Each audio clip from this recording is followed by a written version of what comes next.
are again. This time it hasn't been a while since I posted a video. It's actually probably the most I posted in 1 week. Anyhow, so today I'm going to be sharing my experience with the post-alien abduction that I experienced, and what happened when I went back to try to see if I can replicate the experience, see if I can possibly trigger another abduction, I guess, is basically what I was trying to do here. So basically 2 months after the initial abduction, I went back to the same spot, the same campsite up in Strawberry, California. Went down the same dirt road, parked in the same spot. Basically, I did everything the same, but the only difference this time around was I'm in the camper that I'm in right now. I was staying in the camper that I'm in right now, no longer in the Honda Odyssey. So if that had something to do with it, the fact that I was driving a Honda Odyssey, that would be hilarious. I don't know. Tempted to try that again with that one variable, but that can't be the one difference that's causing it to happen. So anyways, so I went back to the same spot up in Strawberry, California, and so there was one thing that was consistent between this time and last time, when the abduction took place. So I went out and parked in the same spot, and then the thing that took place again that I didn't mention in the first video, but while I was there, I was just after getting the camp set up, I just started hearing this knocking in the distance, just like probably not that fast, just like, there you go, probably more like that pace. And it went on for a while. I thought it was someone just like, I don't know, just cutting wood in the distance, getting everything ready for the campfire. It's ready later on in the day. I believe it was probably like 4 or 5 o'clock by then, just a few hours before sunset. And at first I was just thinking like, oh, there's that sound again that I heard last time. I guess that's a good sign that I'm getting some similar things are taking place.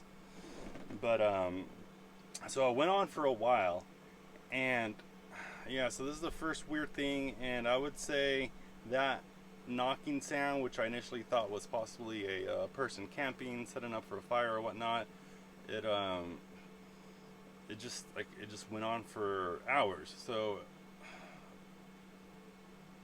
yeah, at least like 2 hours, I would say. So that's a long time for someone to be out there knocking on something.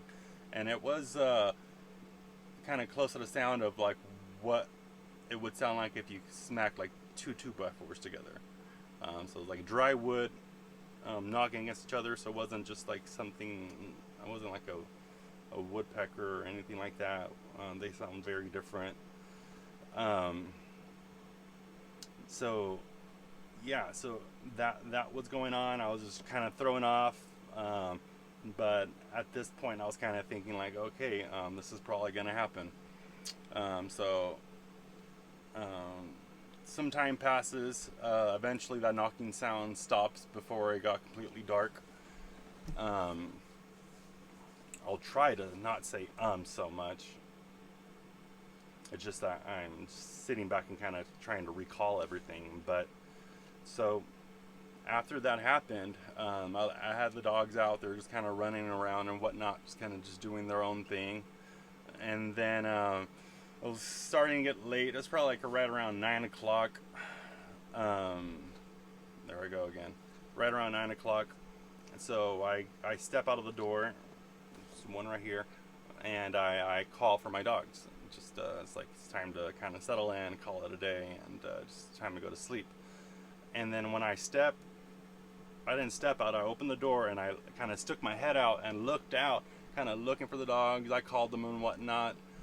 And then and then I see these two really large eyes. If I had to put them to scale, they're probably just a bit larger than human eyes. I would say probably about that big. Um, and it was probably, these eyes were probably about, I don't know, like 10 feet from me, maybe 15 at the most, no more than that, because then it's starting to get a little too far, because I was able to kind of see these eyes really kind of clear. I didn't have any light shining out, because my initial thought was, oh, this is a reflection, like kind of when you shine the light at like dogs or deers, you kind of get the reflection, sometimes different colors. But this, not only did I not have any light shining out to trigger that, but it also did not look anything like that. So these two large eyes were probably about like 10 feet away from me, no more than 15 at max, because we're on the side of a hill and the hill kind of dips down. And so these eyes I saw were kind of just like just over the crest of the hill, and there's the trees all in the background, so I wasn't able to get any outline of any figure. But this thing was probably standing about at least like 9 feet tall, because I'm probably close to 8 feet tall when I'm sticking my head out of this camper, and it was nearly eye level, maybe just a little bit higher. And I was just kind of confused at first. I thought it was one of my dogs. I kind of looked at the eyes and I was like, Boris, like, is that you? Because I was just so confused. I don't know what to make of it. And once again, when this took place, just like the other times, I once more was just like, I did not consider this anything to be afraid of, or a threat of any sort. And so I kind of like stood there kind of frozen, kind of just looking at this, kind of wondering what this was. So yeah, so these large eyes, they were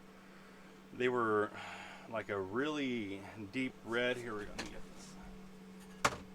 So kind of like a red like this, but imagine like there was kind of like a yellowish color kind of hanging around inside of it.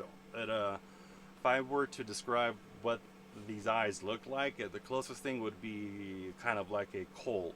You know, a coal. It's kind of you can see the colors kind of moving around and whatnot. Like it's not just a solid, consistent color, kind of like a flame, but it was more like a coal. So there's basically like these two flaming coal colored eyes were just kind of staring right at me for a few seconds. And I was thinking, like, did Boris climb into the tree or whatnot? But there's no way that, like, the shape of the eyes and color and everything, like, it was not him. And then as I called his name, because I was kind of confused, I was like, Boris. And then I see Boris kind of walk basically right next or right underneath where these eyes were. So the dogs did not sense whatever this was. And so I don't know. It's almost like it was possibly like a spirit, more so, kind of a thing was there, because if the dogs didn't sense it, that really, I don't know, that confused me. But I know there was something there. There was just standing, staring at me, and then after staring at me for a few seconds, these eyes go from just like looking at me, and then it turns to the right, and then it just walks away. And that was the last I ever saw of that. There was no way those were like any types of headlights or anything like that, because there's, like I said, there's that thick tree line right behind the figure, and so there's no way any lights can travel through. And then it's just a basically, like, I'm on top of a mountain, so there's no way anything could have been like just like off in a distance. I kind of gave it like kind of a look that it might have been a car or something with funky headlights or something. There's no way, because like I said, these things were close. I was able to see in really good detail the shape of the eyes, and like I said, it was probably only about 10 feet away with these red, yellow, mostly red with a little bit of the yellow, cold, glowing eyes, just staring at me. And then as soon as the figure turned to its right, and then I can only assume it walked away, that was the last I saw of it. I don't know, I've been living out of basically kind of out in the wild, in my camper or whatnot for probably almost like 5 years now, and I've never seen anything that comes close to looking like what I saw. What I can only assume what it possibly was based off experiences from other people and whatnot. I guess it could have possibly been Bigfoot, though. I don't know. I would have to say this thing was more of a spirit than physical being, like I said earlier, because my dogs did not sense this thing. So yeah, I don't know. I'm not sure what to make of this. But yeah, that's all I got to share with this one. This one had a lot less detail than the last video, so it was a lot quicker to go over. But let's see, I got basically 2 more experiences slash encounters that I'll be sharing with everyone along the lines of kind of like the supernatural or whatnot, of other things, cryptids that live here on this planet or something like that. Anyhow, I hope you found this interesting. I'll be posting the other video here soon regarding my my very, very personal experience that I've been extremely hesitant with sharing, but I think I'm going to go with it. And I'll be sharing my encounter with the Anunnaki. This is a crazy one, almost just as crazy as the alien abduction. But I feel like sharing that story is important because I feel like it may be related to the abduction situation. Maybe be related to these eyes, because this thing takes place exactly where the abduction took place. So I don't know.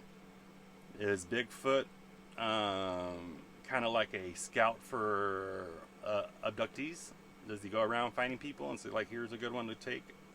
Is it related like that, or is it just a huge coincidence that those 2 things took place in the exact same spot, just different times? Anyhow, all right. Well, thanks again, and I look forward to sharing the next video. All right. Love you. Bye.